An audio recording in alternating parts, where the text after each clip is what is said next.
We all know it's not logical to expect to lose all the weight gained in pregnancy by 6 weeks postpartum, or even for, 2, 3, 4 months postpartum. But how about 9 months, right? 9, 10 months to grow a baby, 9, 10 months to lose the weight, right? And if that mom can do it, and if those workouts and that diet work for her, it should work for me too, right? We're going to dig into the truths of all of this today, or spilling the tea, as the youngins would say, on weight loss timelines, what works, and what is realistic to do. You're going to learn what to expect with your weight loss timeline and what does actually work for everyone across the board when it comes to postpartum weight loss, when it comes to timelines, and when it comes to what actually gets you results. Now, if you need the how, because it's great to know what to expect and understand the basics, but how means where do you start? What's going to be your process of building those foundations and getting to that point where you want to get in your journey? That can be hard to figure out, which is why I offer starting point sessions where you'll figure out why you're stuck, identify where to start, and learn how to stay consistent so this becomes a lifestyle. Living healthy isn't this, okay, I did it for a little while and I'm there and now I'm good. It's your lifestyle.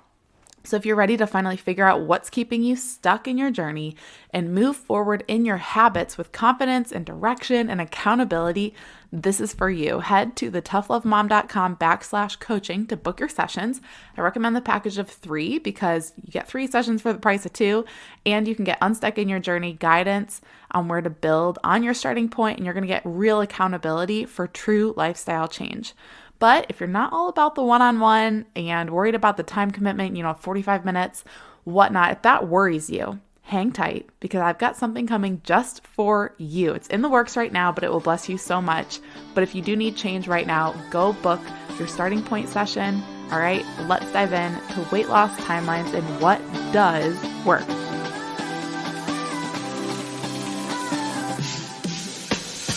Hey mama, welcome to the Tough Love Mom podcast. I know you're here because you're ready to get consistent and finally lose that weight, and you're not afraid of a little tough love.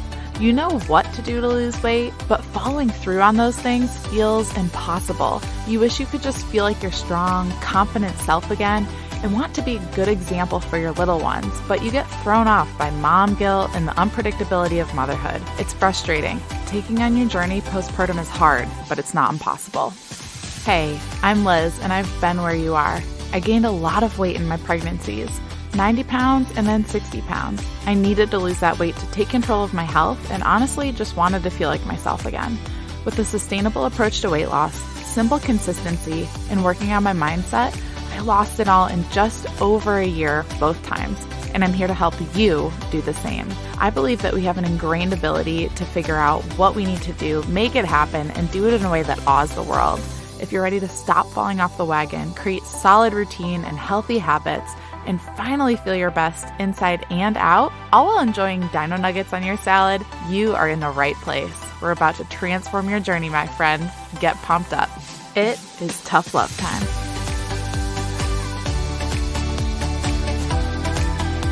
Personally, I knew that my weight loss and recovery timeline would take as long as it would take. So it was annoying to see programs touting flat belly in 30 days or 12-week ab rehab and, back to having a flat stomach, and the pictures that you see of people that get results from these programs. I saw that and I knew it wasn't realistic because I knew stuff like that took a lot of time, especially after having my second because I'd walked it once. So let's first talk about what can be expected with a weight loss timeline. First off, don't set a 2 to 3 month timeline or even one for 9 months. If you're a mom who loses the weight, before 9 months or even within a few months, that's just how your body responds postpartum, even if you do nothing. And that's okay. Every mom's body is so different. And if you've never been postpartum before, or if this is your first time around, you really don't know what to expect. But even if you've been postpartum before, and this is your second, third, fourth time, whatever, we can't always put a timeline. We might know generics of what to expect of what our unique body does, but we can't put a set timeline on our bodies because every body is so different. Every pregnancy is so different. So again, unless you have a baseline to work from and have gone through postpartum before and know how your body tends to respond with similar habits, drop any expectation of a timeline. Even me, the second time around, I really was like, okay, I'm gonna give myself at least a year. And if I'm totally off track a year from now, we'll totally reevaluate. So what this does when you focus too much on a timeline is you're focusing on that end goal so much, you get consumed by it. So instead of doing that, instead of focusing on that end goal, focus on the process that you're going through. Okay, so that's first off, drop the timeline, drop the expectation for that. But what about the habits and the things to do to actually even have weight loss? We'll get there, I promise, but I also need to address programs that promise instant or quick results. A big part of this is mindset. Yes, your mindset. Okay, not what they're marketing, not what they're saying, not what it's titled as, but it's about you. Because we're going to get your mind straight on this so you can see those through the right lens, see those from the right perspective. Any program out there will have a length, okay? 30 days, 3 weeks, 4 months, 2 weeks, like everything out there has a length. TV programs like the TV series that we watch on Netflix or DVR, those have a length. Let's think about like albums, like music albums. I don't even know why I'm bringing that up. The CDs we used to have, like 12, 14 songs. That had a length. Programs that you go through for working out have a length. They're not like forever and ever, infinity and beyond. So just know that stuff is going to have a length of time attached to it. What you need to change is your thinking around that time frame being slapped on the name of a program or the description of that program. Now, if it's offering you to go from A to Z in your journey, like literally from your starting point all the way to the very end goal where you're at your realistic point and it's promising you that in 30 days, you need to know that's not realistic. What it might do is take you from A to C or A to D, but it's not going to take you all the way to Z your first go around, okay? Buyer beware. If it's promising like results all the way to the end within, a couple weeks, a couple months, that's just not realistic. But it might get you from A to B or A to C within a few weeks for sure. So it is possible to see incremental progress doing programs that have a timeline slapped on them. But often what you see is people are doing these over and over and over again, or people are doing, back-to-back programs, work, consistency. That's the key of it. So if you see something with a timeline slapped to it or a time frame on the name of it, you need to make sure you're checking your thoughts because mindset is a huge piece of it that you need to keep in check, okay? Not expecting to get all the way to your end result or make huge leaps of progress from just one program that's set for 3 weeks or 30 days, or honestly, to expect any results within a certain amount of time. You just have to let your body do what it's going to do. And again, this comes back to instead of focusing on that end result, focus on the process. So what can you expect and actually do to make things happen? Mindset is always first. You knew I was going to bring this up, as always. You know what to expect here. But drop the expectations around postpartum weight loss, okay? Don't set yourself on a timeline. Listen, go all the way back to December to episode 2 if you struggle with doing that. It was one of the top episodes still to this day about dropping expectations and letting go of perfection. And I also want you to wrap your mind around the importance of consistency. We'll get into that in a minute. Okay, next up, you're going to build the foundation. You know what these are. They're simple. They're just not always easy. So some of these foundations of weight loss, what you can actually do to start making things happen, to see progress in your journey. Start eating more whole foods than processed foods. Move your body and prioritize sleep. Super, super simple. But we know when we're not sleeping, cortisol is raised in our body. That increases our appetite. It makes our body hold on to weight. So sleep's really important. Sometimes we can't control that postpartum, but we can control when we go to bed, when we're getting up, all that stuff. Move your body. Moving your body is not just about burning calories. There's so much more that goes into that too when it comes to mood control, hormones, feeling good in general, gaining strength. That's what moving your body can do for you aside from burning calories. That's not just what it's for. And then eating, when it comes to nutrition, it can get so complicated and so hazy. And then you can fall for I don't want to call them quick fixes because there are ways of eating, you might call them diets, that are beneficial for people to do long term if it works for them. But when we want to make things simple, we need to look at it simply, and that's eating more foods that are closer to their whole, how they are created form versus processed. So that's like saying, okay, I want a good source of protein. Having an egg versus having a protein powder. What's more closer to its whole form? An egg. Same thing with vegetables. We can talk about having veggie chips. You know, they make those like veggie chips that are sliced and then baked or whatever. Veggie chips versus frozen vegetables. Well, the frozen ones are a lot closer to their whole form than something that's been chopped and baked and put with seasoning on it. So just think, when you're shopping, when you're cooking, when you're making your plate, you don't need to be eating all whole foods all the time. Perfect diet doesn't need to happen.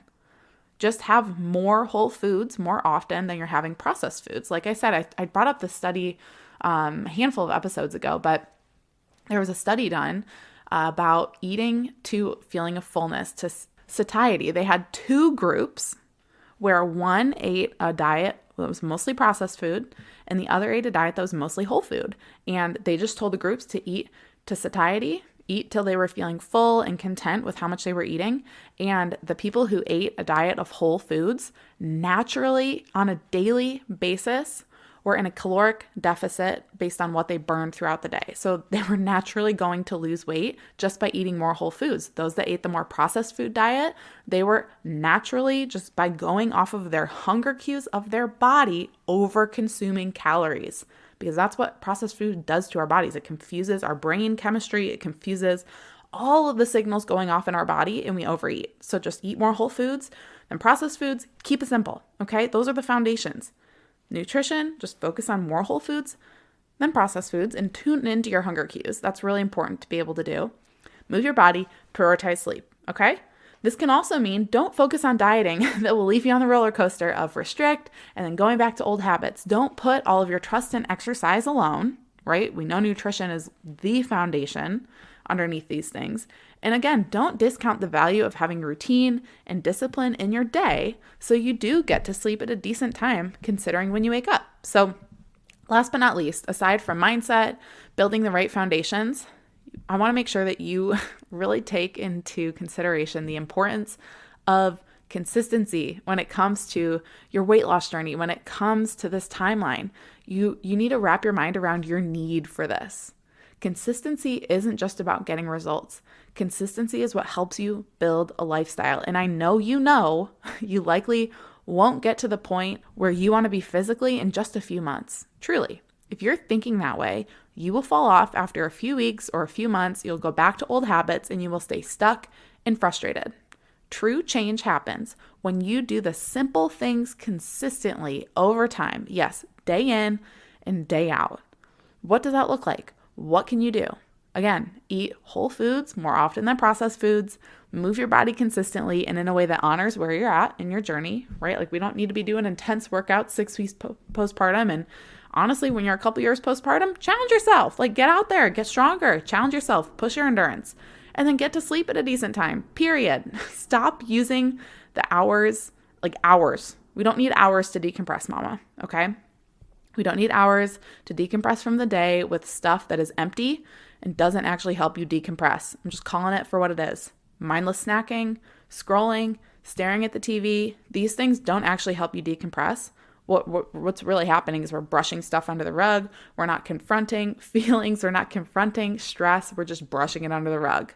You're really not decompressing. I mean, yeah, for like a little bit, it can definitely help.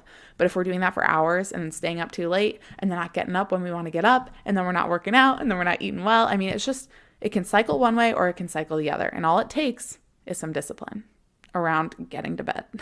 I know it sounds so simple. And I'm not trying to patronize you. I'm just speaking truth to what is and what holds us back, because you need to hear it from someone, right? And I'm here to do that for you. So when it comes to nutrition, keep it simple. More whole foods than processed foods. And it doesn't need to be a big shift. If you eat a lot of processed foods right now, just start adding in a couple extra whole foods each day. Nothing crazy. We do not need to make major, big jumps and shifts. That's not how we make lasting change. You're here because you want this healthy lifestyle to be a lifestyle, which means it's your day in and day out. It's just who you are. You can have a lifestyle of not having much discipline with your time management. You can have a lifestyle of just eating whatever there is, whenever, no matter if you're hungry or not. You can have a lifestyle of just working out when it's convenient. That's a lifestyle, and it's a choice. After a certain amount of time, it's a choice.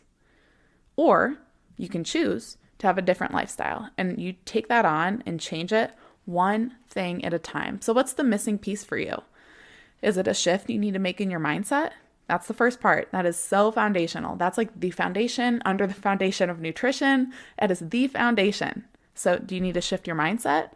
Are you missing one of the foundational pieces that's needed for weight loss? Often that's where the biggest misstep is we got to tweak some things with our mindset, and then we need to get one of those foundations rebuilt so our weight loss tower, our little building doesn't crumble. Or do you just need to be consistent? It's one of those three things. Often we need to make some tweaks in our mindset first. We need to rebuild some of those foundational pieces, and then we need to stay consistent. Identify which one you need to look at first, and then take action. Promise me that. Do something. And hold up. I need to say this. That's something that you do, that change that you make will likely feel so small and insignificant, but that is how it should feel, okay? If you're making the tiniest change, and I mean like if you're going, okay, I need to go from less processed foods to more whole foods. So I'm just going to add, I'm going to switch out one snack. I'm going to switch out those Doritos for some carrots or something or for a banana. I mean, literally it can be that simple. Do that for a few days. Make it a habit. It seems so small and insignificant, doesn't it? But that is how you make sustainable change. I promise. I have helped women do it. I'm seeing women do it right now. Women I'm working with in my starting point sessions, this is how they're making change. And they're not just going, oh yeah, I did it and I'm white knuckling it and I'm figuring it out and I'm losing weight. Yay. They're going, no, I naturally just reach for something healthier, or I naturally think before I go mindlessly snack. I mean, they're seeing true change. And it's because they're focusing on literally seemingly insignificant things that really are huge. They're foundational. And it's starting with mindset and then rebuilding those foundations and then staying consistent. So if you need help in identifying what that small shift needs to be or which one to start with, because it can feel like it doesn't feel like there are a lot to choose from, which is why I'm creating a way for you to figure that out on your own, which will come out later this year. But some of it, you might just need help staying consistent with the small changes, whatever it is. That's what right now my starting point sessions are for. So you can grab one call so we can identify your starting point and come up with an action plan to get you unstuck in your journey, or you can go grab 3. So we can not only identify that starting point, but I'll be able to give you accountability for almost 2 whole months, accountability and guidance on when to add in new small shifts. Because over the course of 2 months, you're going to be you're going to get your starting point, and then you're going to get a couple stepping stones. You're going to master a couple habits over the course of a few months when you grab 3 sessions. So I call these things that come after the starting points, stepping stones on your path. I mean, it is so awesome. So if you need that, go to thetoughlovemom.com/coaching and get on my books so we can get you unstuck, making changes and consistent in those changes. So you can not only lose weight, right? I feel like so many of the things we talked about today, weight loss was on the back burner because it's just a result. It's just something that it's secondary. These changes you make, that's what you start focusing on. And the weight comes off without you even noticing because you are making actual changes that you will sustain for a lifetime. So let's get you making these changes and getting on the path to making healthy living your true lifestyle. I'll see you there. Before you go, thank you for spending this time with me on the Tough Love Mom podcast. If this episode encouraged you in any way, the number one way you can thank me is to leave a review letting me know how the show has impacted you. Then send this episode to another mom friend, or take a screenshot, post it on social media, and tag me so I can personally thank you for helping me on this journey to impact thousands of moms. I'm so grateful to be on this journey with you, sister. Until next time, get after it.